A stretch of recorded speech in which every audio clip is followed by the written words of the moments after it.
Hello, hello, j'espère que vous allez bien, j'espère que vous portez à merveille ce vendredi, fin de semaine, en tout cas pour ceux qui ne travaillent pas le week-end. J'espère que vous pourrez profiter de votre moment de repos, c'est important. Je tiens à vous parler aujourd'hui d'un thème qui est très important pour nous les chrétiens, c'est de connaître notre identité spirituelle et surtout de prendre conscience de qui on est. On est premièrement des personnes mystiques. Tout ce qui se passe sur la terre n'est pas nouveau pour Dieu parce qu'il sait ce qu'il a créé et il sait qui il a établi au-dedans de nous. Et souvent, le malin cherche à imiter Dieu. Il imite Dieu dans toutes ses capacités, mais il ne sera jamais Dieu. Donc, quand on voit que ce soit les francs-maçonneries ou les personnes qui font de la sorcellerie, ils essayent juste de détourner notre intelligence, nos capacités, afin que nous ne puissions pas manifester le Dieu qui est en nous. Je vais parler d'un thème qui est important pour moi, qui m'a été inspiré depuis 2 jours. C'est que nous sommes des arbres qui portent des fruits. Et j'étais en train de dire au Saint-Esprit, des arbres, oui, des arbres. Comme on le dit, à partir du moment où un arbre a plusieurs saisons dans sa vie, il y a des saisons où les arbres ne produisent pas. Tu peux avoir une saison dans ta vie où tu ne produis rien. Par exemple, les saisons hivernales où les arbres perdent de leurs feuilles et qui sont comme nus, ils sont comme squelettiques, on va dire. Il y a le squelette de l'arbre, mais il n'y a pas les feuilles, il n'y a pas les fruits. On ne saura pas distinguer si ça c'est un arbre qui porte, c'est un manguier, c'est un bananier, c'est un arbre de pommes ou de raisin ou de que sais-je comme arbre. Tu ne sauras pas distinguer parce qu'ils sont tous dénudés.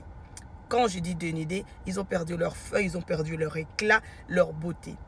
Très souvent, pendant cette période hivernale de ta vie, tu peux aussi perdre ton éclat, avoir l'impression de perdre ton éclat, mais tu es là. Tu es enraciné, tu es là. Tu peux avoir l'impression que tous tes dons, tes capacités sont comme voilés, étouffés, affaiblis.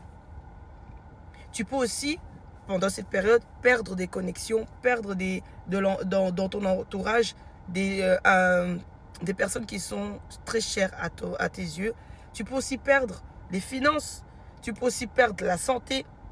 Mais cela ne veut pas dire que tu ne seras toujours pas cet arbre qui porte par exemple de mangue, si tu es un manguier.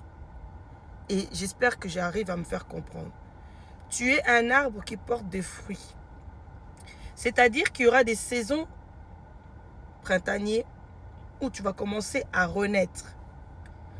Ça ne veut pas dire que ces saisons sont définitives. Dans quel sens? C'est pas parce que tu passes par une saison hivernale ou automne de ta vie que ça va rester pareil. Tu dois garder en esprit que chaque saison a ses aléas, chaque saison a ses moments particuliers où tu peux te sentir heureuse, riche, fructueuse. Tu as l'impression que tout marche, tu as l'impression que tout fonctionne comme tu le veux. Ben oui, à ce moment-là, tes fruits sont mûrs. Tu as mûri, tu as grandi. Les fruits sont d'une bonne couleur qu'on peut manger.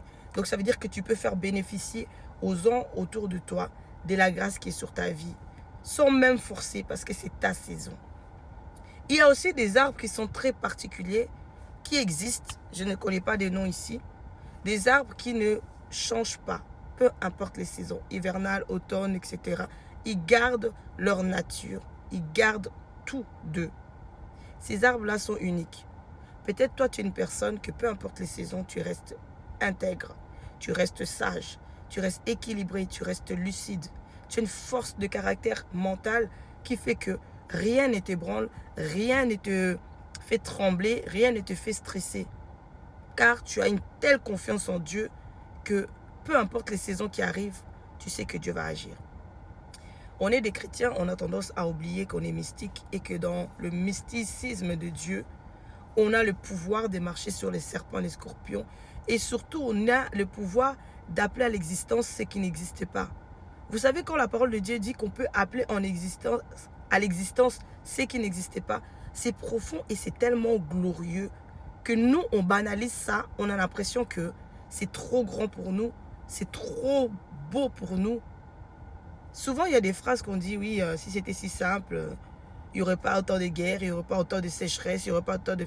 Mais la différence, c'est que justement, nous faisons les choses sans connaître la nature réelle, profonde du pourquoi il y a la manifestation physique.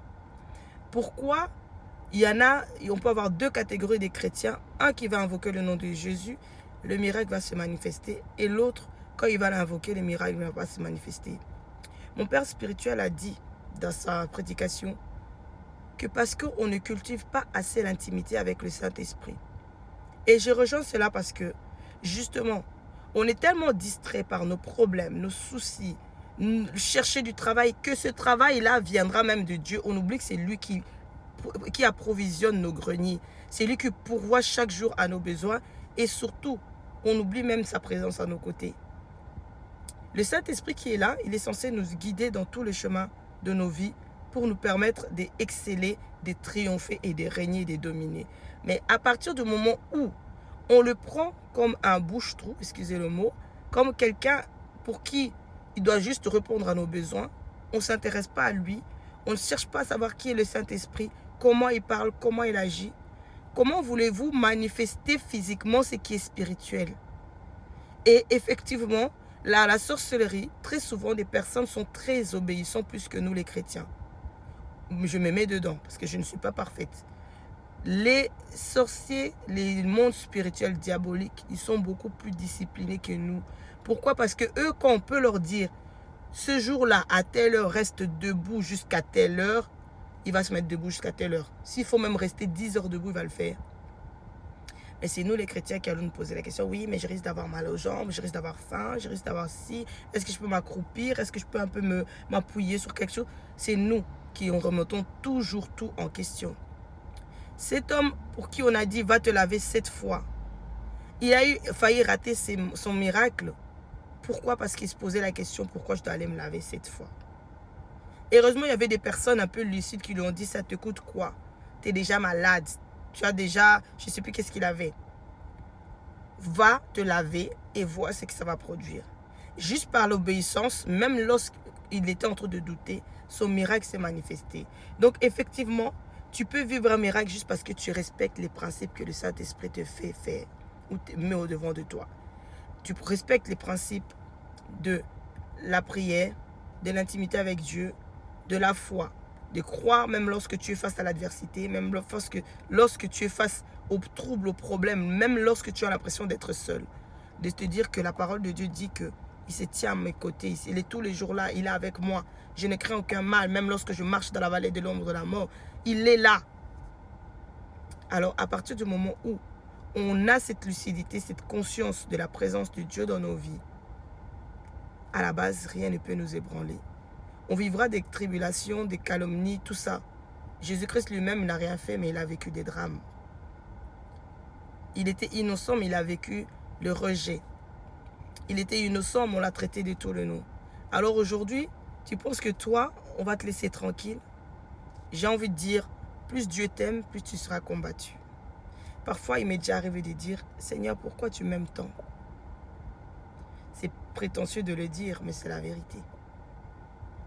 Un combat, et puis un autre. Un combat, et puis un autre. À un moment donné, tu n'as même plus envie de prier. Oui, ça arrive.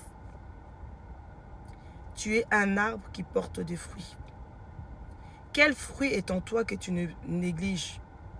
Quel fruit est en toi et que tu crois que tu es dans la saison hivernale? Ou tu es à l'automne? Quel fruit est en toi que tu ignores même la saveur sucrée que cela porte? Et que beaucoup voudront cueillir chez toi cette grâce, ce don particulier que Dieu a mis en toi. Sache que tu es un arbre. Tu as besoin d'être ensoleillé par la présence du Saint-Esprit. Tu as besoin d'être abreuvé de l'eau, à sécher ta soif. Parce que c'est Dieu qui te donne cette eau. Cette eau vive qui va ressourcer, renouveler, relaver, purifier ton être. Mais si tu ne te mets pas à ses pieds, pour lui, non pas pour ce qu'il va te donner, comment veux-tu manifester ce miracle? Ce que tu veux, ce que tu as envie de faire, tu peux le manifester par la foi, mais surtout parce que tu as une relation profonde avec Dieu. Et cette intimité crée un miracle sans que tu aies à forcer. Alors ce vendredi, prends la décision de retrouver ton intimité avec le Saint-Esprit.